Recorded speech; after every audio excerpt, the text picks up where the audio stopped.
Hayi ke mawethu kulilishwa ixesha alihambi ngokwentando yethu nto nje sikhapha silandele lona njengoku besiqale kungekudala kodwa sele sikule yure yokugqibela sithetha nje wena ke kukhona usibamba ngoku ungade ufunge uqalekisa uba siza kuthi sikrobise nako konke okuthe kwenzeka kwiyure ezingaphambili isendimle ke unonkanyezi kalibisa umadlongothi ndisiqikaqika kweliqonga ninzakwazi yakwamakeba mamtshali yebo mbukelisi dikatika ke ihora lesithathu manje lapha ke ohlelweni lwakho ekhaya Jikelele sesaqede onke amabili phela thina siyahamba uma ngabe ungawabukanga ke lamahora amabili edlule cha uphuthele ngoba phela kuningi ebesikwenza okuphuthile khona ke othe yena udayisa ngefridge uma ngabe nje lingadumi usuzovele nje ulenze ke ikhabethe ufake kulo izitsha yabo ukhuluma kunabantu phela khona othi hey wembukela ke akho umuntu okwazi ukudlalisa ingane yakho njengomuntu ozoboleka imali uyiteketisa ngawo wonke amagama lawo ngoba uyazi phela yini ukuthi ufuna laba bafana igama langu noxolo wakwamtshali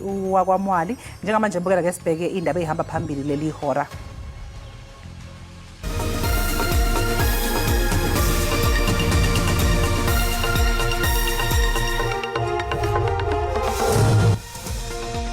Inani labantu belilintinge lisuka kwizigidi eziyi-51.7 ngo-2011 layokuma kwizigidi eziyi-62 ngo-2022. Aqhathiwe amaqembu azobe egadulisana emqhudelwaneni i-Carling Black Label lo mqhudelwano ungena endaweni yomunye umqhudelwano i-Telkom Knockout.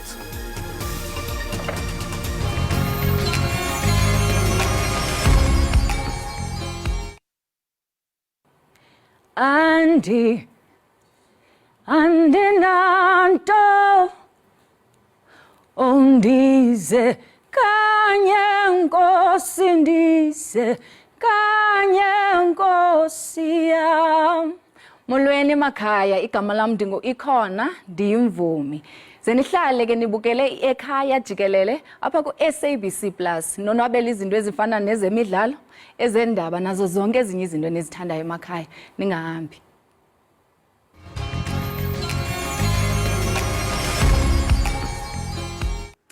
Inkantolo ephakeme ePitoli itshelwe ukuthi ngokolibofuzo abukho ubufakazi obeyaminisa abasolwa nezinto ezatholakala endlini yesigameko ngesikhathi okwadutshulwa kwabulawa ngabo owayenuzinto weOrlando Pirates uSenzo Meyiwa. Endlini yokwenzeka kuyona isigameko kwatholakala isigqoko esahamba sayohlolwa. Lesi sigqoko ke ngokolibofuzo akusisona esabasolwa. Oku kubonakala njengokuxhoxa ubungqina betyala labezotshutshiso. Ukapteni Mapsheti Masitla uthi abukho ubungqina obubuqilima oboyamanisa incindi yofuzo yabatyhola bobahlanu nendawo akutyelelwa kuyo uSenzo Meyiwa. I can conclude here that on both the swap and the head I can exclude Ntanzi. Umsebenzi wecandelo lase-Human Resources kwinkampani ebesebenza kuyo umrhanelwa wesibini uBongani Ntanzi uye wakhwela emkhumbini. uHenrich Melder uxelele inkundla ukuba uNtanzi wafaka isicelo sokuthatha ikhefu phakathi komhla we-27 ukuya kwi-31 ku-Okthobha ka-2014 kwaye wayengekho engqeshweni mhla kwakubulawa uMeyiwa.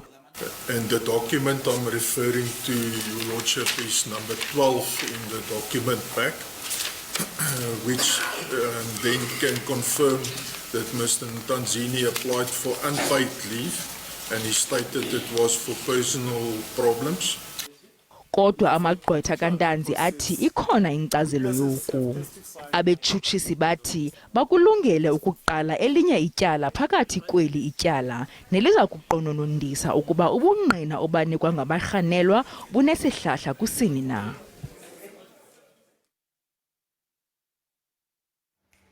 Inani labantu belilintinge lisuka kwizigidi eziyi-51.7 ngo-2011 layokuma kwizigidi eziyi-62 ngonyaka ka-2022. Intloko yeziko lenkcukacha manani kweli uResinga Maluleke ugqithise umqulu wengxelo yobalo lwamvanje kumongameli weli uCyril Ramaphosa kwizakhiwo zomdibaniso izolo. IGauteng lelona phondo linabantu abaninzi abayi-15 million logama umhlakoloni unelona nani labantu abambalwa abayi-1.3 million. Inani labaphambukeli kweli limi kwi-2.4 yezigidi. Iziko lobalo ligunyaziswa kumthetho wezobalo kweli ukuba likokelele inkcukacha ukufumana inani elisesikweni labantu ukuncedisana nohanjiso lwenkonzo ngorhulumente. KwaZulu-Natal, as of 1996, was the most populous province. It was followed by Gauteng. 2001, KwaZulu-Natal stayed. In 2011, it was overtaken by Gauteng. As we can see that Gauteng went all the way to 2022, sitting at 15.1 million, followed by KwaZulu-Natal at 12.4 million.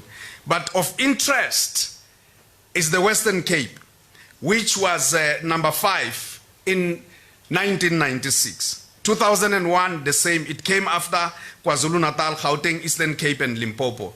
Ngokopalo baninzi abasetyhini kunabesilisa kwaye inani labantsundu lime kumyinge ka-81.4 xa kuthelekiswa nezinye intlanga. Kwelinye icala liyacutheka inani labantu abamhlophe lisuka kwi-11% lehlela ku-7.3%. Ngethuba esamkela le ngxelo yopalo, umongameli Cyril Ramaphosa uncome umqela owanjiweyo leli kunikezelo lwenkonzo yombane namanzi, esithi le ngxelo iza kunceda urhulumente acwangcise kakuhle. Just to see that many of our people now have access to electricity, almost 95%, and they have access to water. And we now have a challenge. We now need to increase the number of people who have piped water right into their homes. Ubalo lika 2022 ibele lokuqala ukuqhutywa ngobuxhakaxhaka bobuchwepheshe ngenxa yokuhamba kule COVID-19. Kulandela ukunqunyanyiswa kwe-NFP kwinkqubo yonyulo, ikomishoni ezimeleyo yonyulo ilumkisa ngelithi ukuba eliqela alilungisi ukuhlala kwalo lingathabathi inxaxheba kunyulo lonyaka ozayo. Kukho ukruthakruthana kubunkokheli be-NFP susela ukusweleka komseki wayo unkosikazi Zanele Kamagwaza Msibi. Ingathi ngaphindeka imbali kwiqela le-NFP njengokwesaqhuba amadabi obunkokheli kuyo. Kwenzeke iphinde engakwazi ukuzigqatsa kunyulo jikelele. Ukuba inkokheli azichebana induma phambi konyulo lonyaka ozayo nakwesi isihlandlo eliqela lakubukela amanye amaqela ekhuphisana evotini. If it gets to the date in March when we close nomination and they have not settled their leadership, it means they will not participate in next year's elections. Imile NFP ukuba ngeke kwenzeke okwezolo kwakhona. The National Freedom Party is going to be a major player come next year's elections, and you can mark my words on that. And in particular in KwaZulu-Natal, because the NFP is going to decide who is going to govern the province. Eliqela lagqibela ukuba nenkomfa yonyulo ngo-2011, ngoku enye inkomfa yonyulo yalo iza kubanjwa ngoDisemba lo.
Siphinde sikwamukele mbukeli lapha ekhaya Jikelele. Sibonga kakhulu ukuthi usahlanganyele kanye nathi. Wembukela wazi uthando esinalo ngawe. Yazi mathi uyazivulela inhlizweni ungabona ukuthi sikuthanda kangakanani. Khavule kaloku.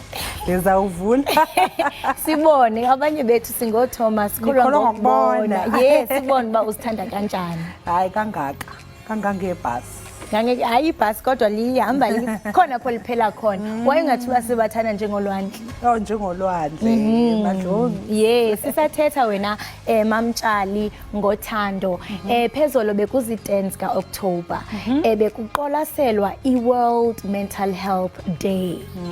Sibonile napha kumakhasi onxibelelwano kodwa ke inani labantu esingathi into kubana banoxinzelelo lwengqondo apha eMzantsi Afrika liyaxhalabisa kakhulu kuba kaloku abantu baye baventa ngezinto ezibhlungu abajongene nazo ezimpilweni zabo. Ekubhlungu kakhulu xa ujonga pha ku social media besitsha abantu into bana bebancinci kodwa baxwaye uxanduvo olukhulu. Abanye ababekhala ngayo kakhulu ngumba we black text. Ude watsho omnye ebhale imbalelwano ende sithi into bana hey kule World Mental Health Day mna ndibhlungu because ekhaya ndim i-firstborn, ndim umuntu owondla wonke umuntu. Xa kuthi month end nje zonke izinto zifunwa kum, andisenazo i-goals ezizezam. Mhlambe ingaba yisona ukuthi ngiyasebenza izinto ezinjalo. So abantu ke bebeshare izitori zabo ezibhlungu ezidale into yokubana babe ne mental health. Izindaba ye black tax baningi ke abacomplaina ngayo noma bakhononda ngayo leyo nto leyo. Kuukuthi ke futhi ke uma ngabe kodwa uyikatili lele eziko kholosa ekhaya kungekho umuntu osebenzayo uvele kulanjiwe. Noma vele kuzohlala emahlomba akho ukuthi umthwalo lo kodwa nje eyisiyethemba kufanele uvele uyibambe iqine as long at least kumuvent ukukhona lapho umuntu owazi ukuthi ukhulume naye ukhiphe lokho kungaphakathi kuwe at least lokho ngathi ukunika some sort of relief kunokuthi uthule kodwa nje angeke uzohlale vele usonge izandla ubonke kulambiwe ekhaya. Yes, ngomnye umbala wencingayo bamhlawumbe nabantu abenza i-financial education bangakwazi ungenelela because ubangaba mhlawumbe kulento ichoyo uba ekhaya leziko wena ngosebenzayo noluxanduva mhlambe if mhlambe ungathetha ne-financial advisors zicebisa into bana okay ukuze umithe your financial goals ungenza olhlobo mhlambe take this portion uyisekhaya ukwazi into bana nawe ungashiyeki mhlambe ukhamekile ungazi ba mawuthini and usathetha ngemba we black test ngatsho ne-social media i-mental health okanye ubuhlungu okanye uxinzelelo lwe-mental health kwi-social media ngendlela abantu ababhulishwa ngayo ko social media. Fumanisa umuntu into iqale ku social media abe kanti uyazibulala. Omnye ke angabhulishwa ajonga indlela the lifestyle ephilwa ngayo naye afuna ukumeet the standards. Uthola ukuthi manje umuntu say under pressure sayifuna ukumeet that high standard angakwazi engakhoni yena usengaphansi kwencindezi ke lapho ke ilapho ke abangena khona ngisho naseyigweletini. Esinye ke enye futhi ezizathu zabantu abaningi ukutholakala ukuthi bagcina sebethathe impilo yabo abantu abasuke beseyigweletini becwilile eyigweletini. Uthola ukuthi umuntu uyahamba oboleka ebhange akasakwazi ukukhokha aboleke kimi noxolo ukuthi ezokwazi ukukhokhela ibhange usephila leyo mpilo ukuthi kuze ezokhokhela omunye kufanele aboleke komunye gcine sekuba icycle ehamba engasapheli ugcina usucwilile ke eyikoletini ubone ukuthi hayi there's no way out. Uyabona kanti ke lapho kufanele uhambe uyothola khona usizo khona no debt review izinto ezifana nalezo ukwazi ukuthi bakucebise ngokuthi uphuma kanjani uyiqede kanjani ikoleti. Kubalulekile ukuphila within your means ukuthi uzazi ukuthi okwamnakhe enginakho lokhu kulingana u1 no 2 no 3 angisafinyeleli mina lapha. Ubuka abanye abantu benezinye izinto ubabuke ngokufisa ukuthi one day nami ngizofinyelela lapha kungabi kodwa sekuba incindezi yokuthi usuyifaka ngaphansi kwayo ukuthi manje sekufanele ukuthi ukwenze lokho. Incindezi ninzi because ngoku kuzothiwa manje these are the trends and if you are not keeping up uzawuziva into bana uyasilela because ngifuna ufana nonoxolo ndifuna kanye lento ayinxibileyo xa uthi uyajonga ipokotho ayivuma but because ndifuna ukuba kule trend nami ndisethe standard sam. So ibhlungu kakhulu into ka social media because if uyajonga ngoku khona abantu ababizwa i-influencer it's like zero role models zangoku. So if zona sibone unoxolo wethu ethe nami ndifuna ukwenza njalo. And ngalo mzuzu komakholi ke uyazi ke amanye ngingizeke isho ukuthi bonke kodwa amanye alama influencer uthola ukuthi umuntu uyahamba lapha kuma private jet khona lapho kwazi khona ukuhayara ukuthi uzoshoot izithombe kuphela usezofika kena nama bags esewagquba ukugele semuhle sefake nezibuko eshuthe eceleni kwe private jet athi black girl magic ebese uyibona ke wena ukuthi uyazi untanga wami lo uhamba ngama private jet mina ngaze ngiyibone nokuyibona usho ukuthi ngusele nawe usuyifakela ugcina usuyifaka ingcindezi ngento ngoba sekutholakala ukuthi baningi abantu ku social media abaphila ama fake lives impilo okungasizona. And speaking of fake life nansi enye yamvanje yomuntu pha ku social media ozibiza uDr Matthew Sendicho. I think abantu bafuna irrelevance, bafuna ukutrenda, bafuna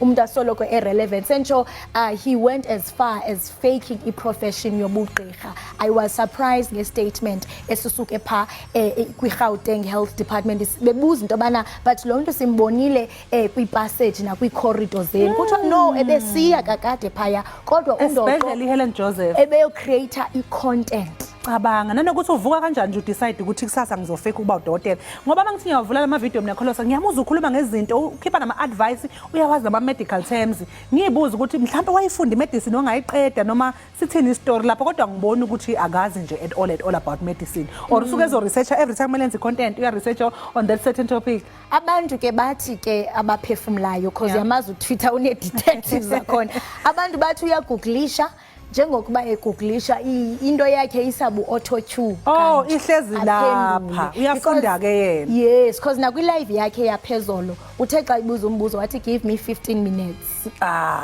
So kuninzi wethu yonke lento xa uthi uyayijonga it goes back to lento esithetha ngayo ye mental health. Abantu baphakathi kwengcindezi noxinzelelo lwengqondo bazibhaqe sele besenza izinto sibabone kumakhasi onxibelelwano kodwa into engamandla mbukeli kukuba sixhobise ngento ye mental health. Kwaye ke uba ngaba mhlambe uyayibona unelungu losapho okanye unomhlobo wakho mbona into bana hayi man ingathi akekho right, please come checkishe man, come checkishe. Mhlambe ungaba luncedo kuba xa kusenzeke izinto siyazibuza into bana baphi ochomi ziphi izihlobo. Siyacela bethunani into okubana njengoko sibhiyozela in fact it's mental month, World Mental Health Month kuyo yonke lenyanga masiqhubeke ngokunakekela ingqondo zethu kuba kaloku xa ungayihoyi ingqondo yakho iza kuhoya yona ngokunokwayo.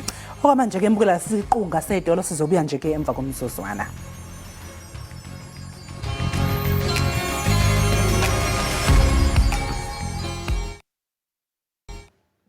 Enkosi ngokuhlala nathi nisasibukele apha ekhaya jikelele. Ngoku ke sinqala ngqo kwisiqendu sethu sanamhlanje sika ubusazi na. Singamashanga xesha ke masityebisa amehlo simamele inqa elithi ladidiyelwa nguThami Kamanganya. Rhabula ungafinci nalinqaku. Mbukeli ngaba wakhe weva ngeColwables Vulture Colony. Le yindawo ekumasipala wasempasha neyindawo ehlala amaxhalanga abizwa ngeCape Vultures. Kwaye esi kwasisiza soko kusemdleni wabakhenkethi. Le ndawo yayikhe yalikhaya lamaxhalanga amalunga nama-800 kwaye elinani lizipesenti ezisixhenxe zoluhlobo lwamaxhalanga kwihlabathi liphela. Okulusizi kukuba inani lamaxhalanga kule ndawo lehlile kakhulu ngenxa yezinto eziquka ukutshintsha kwendlela yokusetyenziswa komhlaba kunye nezinye izinto kwaye oko kubeka ubukho balamaxhalanga emngciphekweni. Ezi ntaka zijamlene nengxaki hayi nje kuphela kwindawo ezizalala kuyo kodwa naxa zihamba zifuna ukutya nalapho ziye ziphela zisitya izinto ezinetyhefu. Inzame zokwazisa nokukhusela esi siza sikhethekileyo samaxhalanga zibalulekile ukuze ziqhubeke ziphile ezi ntaka. Sibambe ngazo zozibini pha kuThami. Ngoku ke sinqala ngqo kwisiqendu sethu sanamhlanje sikabusazi na. Bukela uyawuqonda kaloku uba eMbashe eMpuma Koloni eMzantsi Afrika amaxhalanga ajongene nemiqobo emininzi yokuphila kwawo kwindawo ke azalela kuzo naxa efuna ukutya. Ezizoyikiso okanye izigrogriso ziquka ukubulawa ngetyhefu kwaye ke kunye nempembelelo ezinokubakho ezifana nophuhliso lweziseko zombane. Inzame ke zolondolozo zibalekile ukhusela lamaxhalanga kunye nemibutho efana no Bird Life South Africa kunye ke namanyathelo ophando asebenza ukukhusela ikamva lawo. Ukuva banzi ngoku ke siza kuthetha noSinesipho Mpoxo jongene nemiba yokusingqungileyo kumasipala wasempashe. Sinesipho masikubulise sikwamkele sibambe ngazo zozibini ngexesha lakho. Enkosi kakhulu umsasazi ndiyabulela ngokuba ube nami. Ndiyabulisa kuba bukeli nakuni estudio.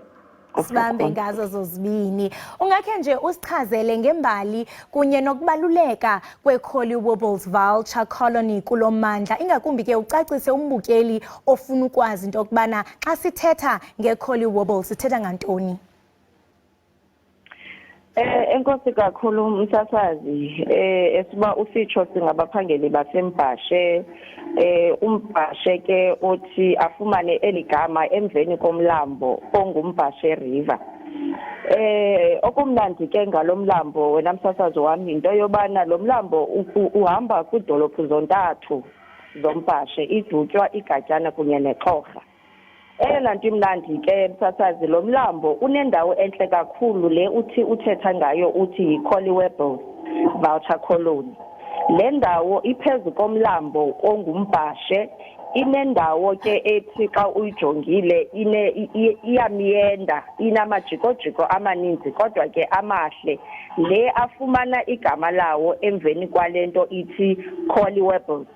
Ukubuya uyaqonda ke msasazi lento ithi Collie Wobbles yinto elapha kuwe ngaphakathi esiswini, xa uthi uhambe emajiko-jikweni uyive ingathi isisu esi siyashukuma, yilento ke sithi esilungini yiCollie Wobbles. Okumnandi ke ngale ndawo wena msasazi into yobana idibanisa kakhulu iXhorha neDutywa. Kwelinye icala sinesundwane elapha eDutywa, ilali le amaxhalanga akuyo, sibe neRiver Zoo ekwicala elingaphaya eliseXhorha. Le area ke ihosta lamaxhalanga uthetha ngawo umsasazi wami, ixhalanga ke elingolo xhalanga nje elifana namanye, ilixhalanga esithi xa silibiza yiCape Vulture. Le Cape Vulture ke ifumaneka kule ndawo yasembashe nakwindawo yasemsibaka kuphela apha eMpuma Koloni. Uyawuze uphinde uyodibana nayo ke le Cape Vulture kwindawo eseZimbabwe in the Southern Africa. Esi sisi ke scientifically ke sithi xa sisibiza ise Gyps coproteres. Njengoba ubuso utshilo ke msasazi wami, ingxaki yethu ngale vulture into yobana okanye elixhalanga likwicici lokubana lifacea i-extinction. Ubutshilo ke wathi ayekade emaninzi lamaxhalanga kodwa xa ujongile ngoku ngenxa yezizathu uzibekayo sifacea lo extinction and ayaphela. Sibona ke kubalekile into ethi sazise ngale ndawo yasembashe ukwenzela into ethi sikwazi ukuconserve le ndawo yethu inamaxhalanga, ngoba ke asizuphinda siyibone. Senzela ke nezizukulwana zethu ukuba ziphinde ziyibone le ndawo inalamaxhalanga nabo bafunde ngayo.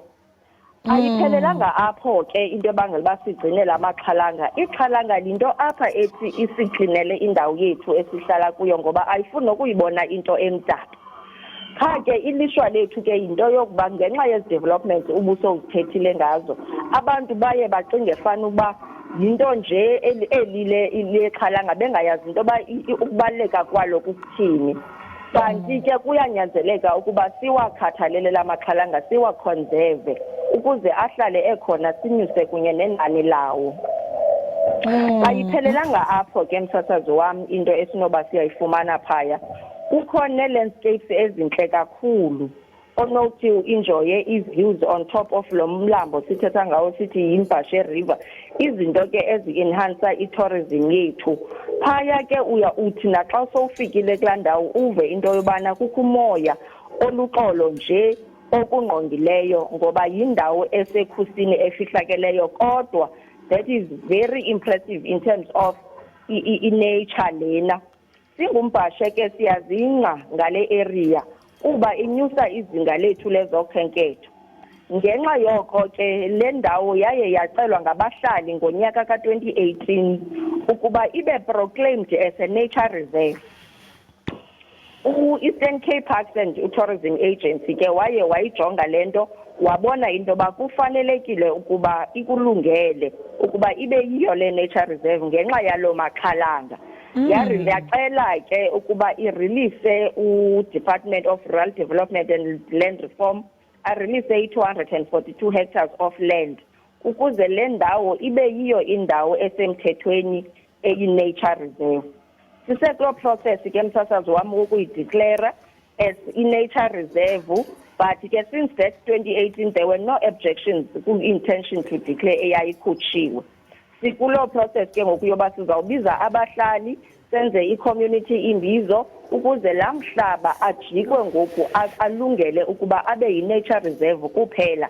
Ngenxa yalanto ke sithi ke msasazi i-National Environmental Management Protected Areas Act require into yobana sibe ne-written agreement esuka kwi-property owner, which is in this case ke abahlali. Kwenzela into ethi lo mhlaba areleaswe officially sizokwazi into yobana sazise ke ngoku uba ikulungele ke ngokuba abantu bangeza as a nature reserve bazo-enjoya yonke into ekhoyo, kukhona i-craft ezothengiswa, sinazo ne-hiking activities ezikhoyo. Kuhle wam kubheka phaya kumnandi kunjalo. Enkosi kakhulu. Wow, sendiyabona xa uthetha ngo-landscape umuntu ofana nami othanda ukumeditate andiqinisekile indawo enjalo ezolileyo engqongwe yindalo angayithanda kakhulu. Uye wabalula into yokubana la maxhalanga ayagrogriswa yindalo. Ungathi mhlawumbe zeziphi izinto ezingundoqo okanye izenzo ezibe negalelo ekwehleni kwamanani amaxhalanga? Kwaye ndiyarhalela into yokubana usicacisele ngefuthe lokufuduka kunye notshintsho kwindlela yokuphila yemveli kuwo la maxhalanga. Enkosi kakhulu umsasazi wami ngombuzo wakho. La maxhalanga umsasazi njengoba benditshilo ngaphambili, omnye umuntu uyawubona into ethi yintaka nje efana nezinye iintaka engaqondanga ngokubaluleka kwawo. La maxhalanga ke athi abe nelo lishwa loba abulawe okanye afakelwe ikhefu njengoba usitsho ngenxa yento zoba umzekelo xa usiya kulaa ndawo kukho iliwa apho ahlala khona. And ke ngoku in terms of imithetho ka-National Environmental Management Act kuyafuneka into yoba kubekho imigaqo ethile esiyenzayo ukukhusela laa ndawo. Xa ufika ke ebahlalini bethu ke mhlawumbi ke ndizawuthi nako kungaqondi uye ufumanise uba abantu abakwazi ukwakhela indlela, abakwazi ukwakhela izindlu kuba kusithwa laa ndawo kaloku yindawo ezawuphazamisana namaxhalanga. Uba ubundivile ke msasazi kuqala bendithe la maxhalanga afumaneka kulaa ndawo qha apha eMpuma Koloni naseMsikaba. Ngoku zezaa ndawo ke sithi sizijonge ngokwendalo into ethi mayihlale ilola hlobo ilulo ukuze nezizukulwana zethu zizokwazi uxhamla zibone le nto. Kodwa ke msasazi iba buhlungu ke into ibe ngathi mhlawumbi sithi thina abantu mabanganikwa i-development okanye mabangenzelwa zindlu okanye bangenzelwa zindlela okanye izikolo ngenxa yala maxhalanga. Kanti asitsho ngolo hlobo msasazi sithi makuqale kubekho uphando olwenziwayo through i-environmental impact assessments ukutsho ezizawujonga into ethi hlobo luni oluzawulungela i-development nahlobo luni oluzawulungela la maxhalanga ukutsho ke ukuthi sistrayikha ibhalansi between i-environmental management lo wethu kunye ke nee-benefits zabahlali. Asibeki ke mntu ngaphandle kule nto ke msasazi, asithi ngompho obaluleke ngaphezu komnye, kodwa ezi zinto sithi masizijonge maqala ukuze sizokwazi ukuxhamla kuzo izinto zendalo esizinikwe nguThixo nabanye abantu bakwazi ukuzibona. Nale nto yokufakelo mbane ke msasazi uyawuqaphela into ethi njengoba ixhalanga ke lihlale linyuke liye phezulu. Sike sibe nazo ii-pictures apho ubona into yobana ngoku libanjiwe intambo, lichokiwe intambo ka-Eskom, but ke egqibeleni awuzukwazi uphinde uthi umntu makangafakeli umbane kuba umbane uyawudinga. Kodwa ke ngoku mayifakelwe kwezi ndawo zilungeleyo. Umzekelo into ethi at least zibhekeliswe kancinci kwiindawo ezizawubangela into yoba amaxhalanga makafe. Sizama ukwenza into enjalo wena msasazi wami.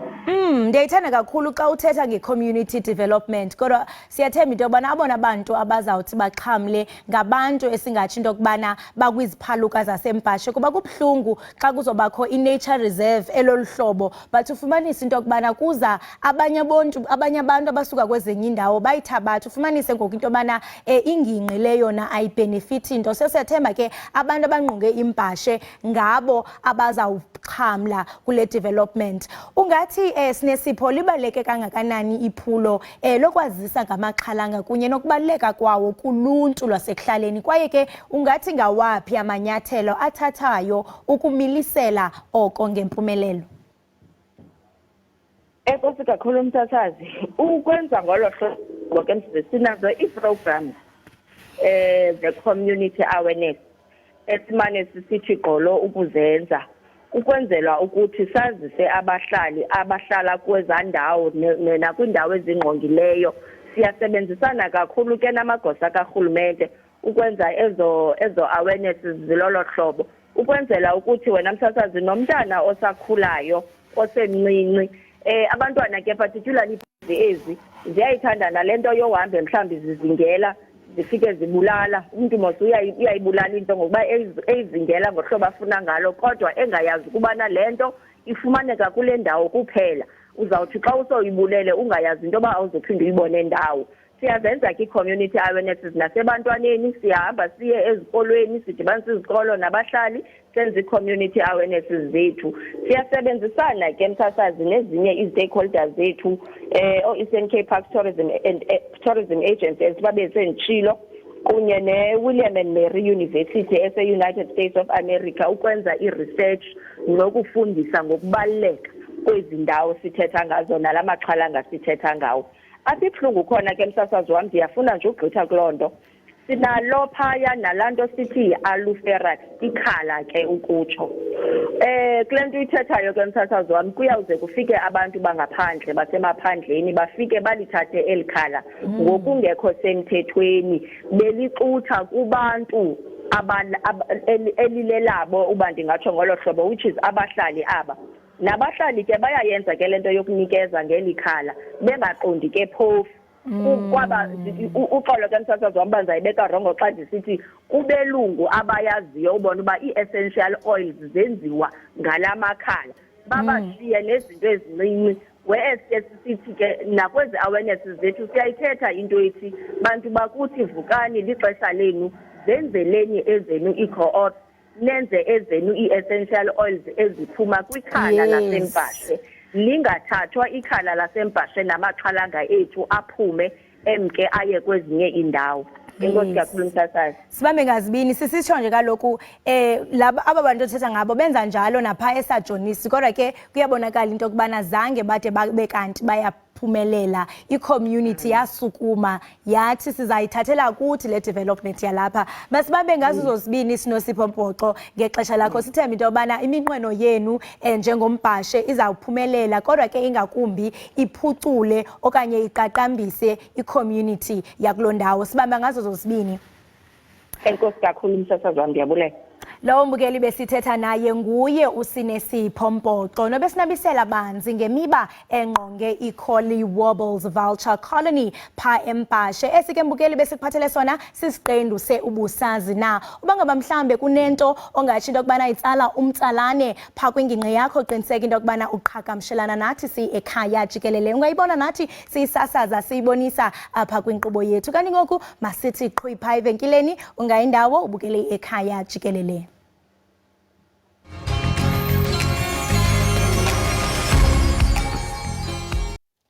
Enkosi kwakhona ngokuhlala nathi nisasibukele kaloku apha kwinkqubo eniyithanda kunene Ekhaya Jikelele. Ukuzivocavoca rhoqo yenye ke yezona zinto zibalulekileyo onokuzenza uzenzela impilo yakho.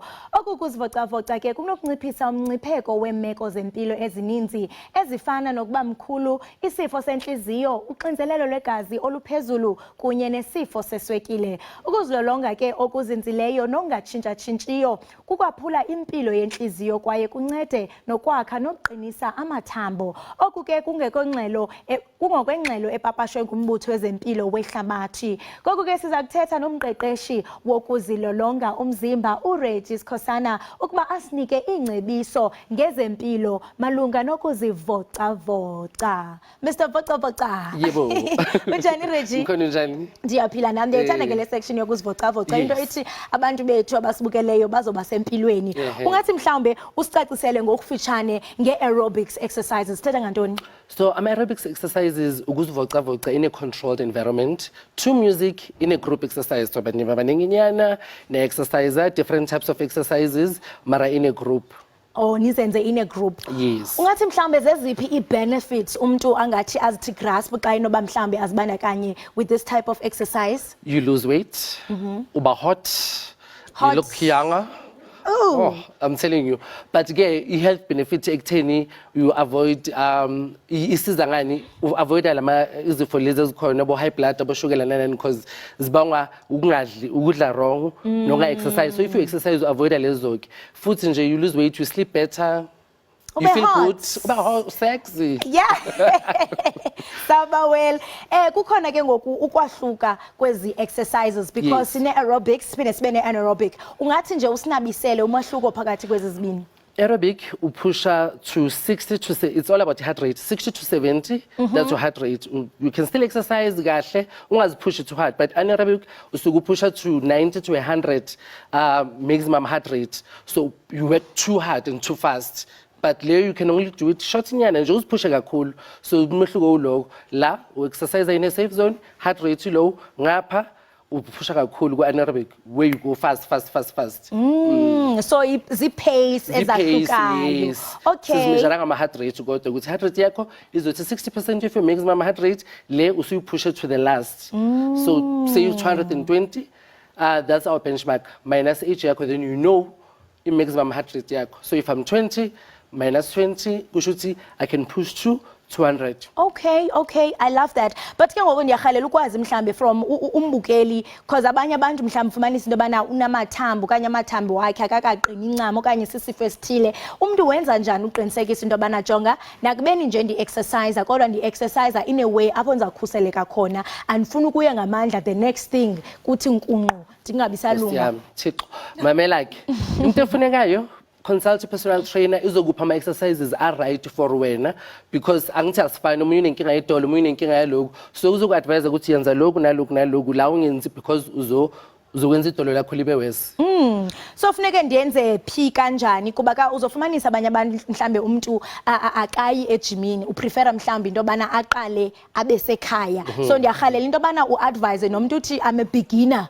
You know, angenza njani zeziphi mhlambe izixhoba ngathi uyasebenzisa xa sele sekhaya? Well, ikhadi kokuqala ukwalka, ukugijima, simple things. Ungasebenzisa ilokho nje elevate user ama steps. Walk or drive. Hamba uthenga isinkwa ngezinyawo. No driving. Smallanyana things lezi sizenza ngempilweni ezenza ukuthi umuntu akhona exercise. But ke siba nawo futhi amanye ama exercises sikhona ukuwenza usekhaya without equipment yasejimini. Oh, hayi ndisebenzile mos because ndiwoke from pandas apha. Hayi. Ngike high five. Ukuqukumbela because kuyo lenyanga kuphawulwa i-mental health awareness. Ungathi mhlambe into yoku exercise inxulume njani ne mental health kwaye ikunceda njani into kubana uthobe uxinzelelo lwengqondo? Okokuqala, no exercise release ama endorphin.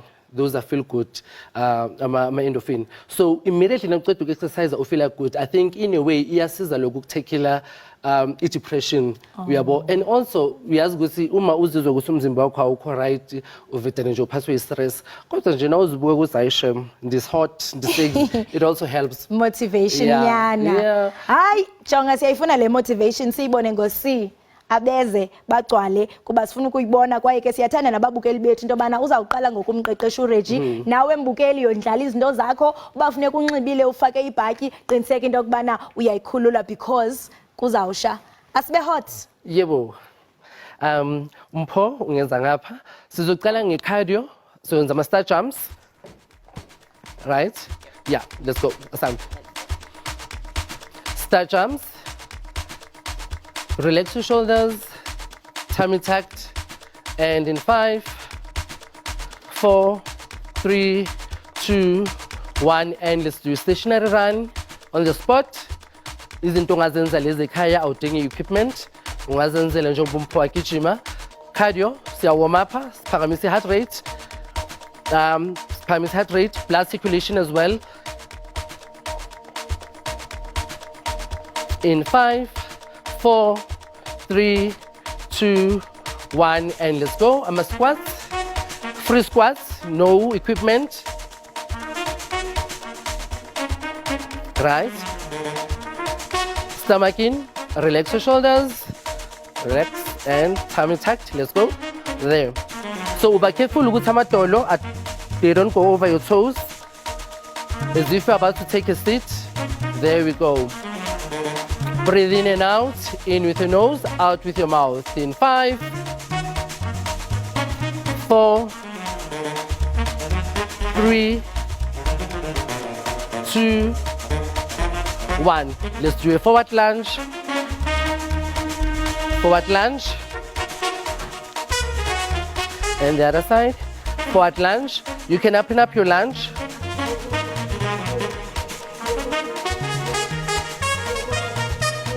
And in 5, 4, 3, 2, 1. And back lunge. Back lunge. And back. Waking your hamstrings. Let's go. 5, 4, 3, 2, and 1. So now if you have a barbell, you're gonna include a barbell. Shoulder press, up. Right, let's keep upright. And then pull it up. There we go, up. Through here. And in 5, 4, 3, 2, and 1. Let's go over. Squats. Right.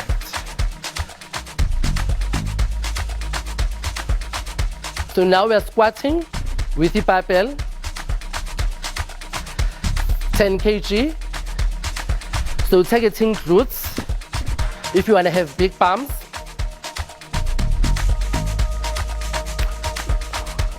Let's go for 5, 4, 3, stomach in, push your palms out, 2, and 1. And let's take it over. Deadlifts, so still up. Deadlifts. Start, let's go. And up again, and stomach in. All the way, breathe. In with your nose, out with your mouth. All the way, working your hamstrings and glutes. So you are targeting your glutes and hamstrings.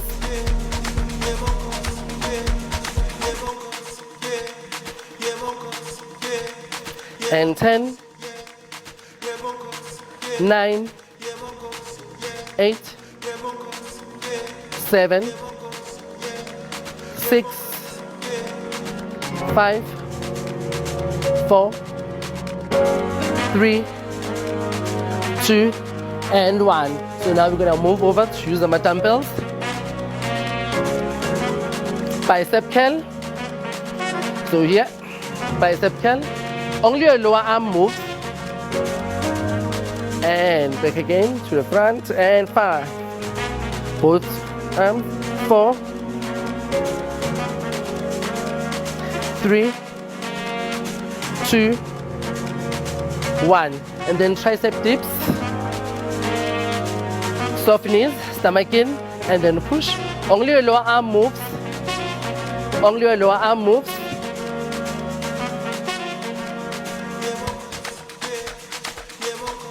And in 5, working your triceps. 4, 3, 2, and 1. So tricep dips. So sama bye-bye, you know, do ma bye-bye. So you do tricep dips, you are tackling ma bye-bye. Let's take it down.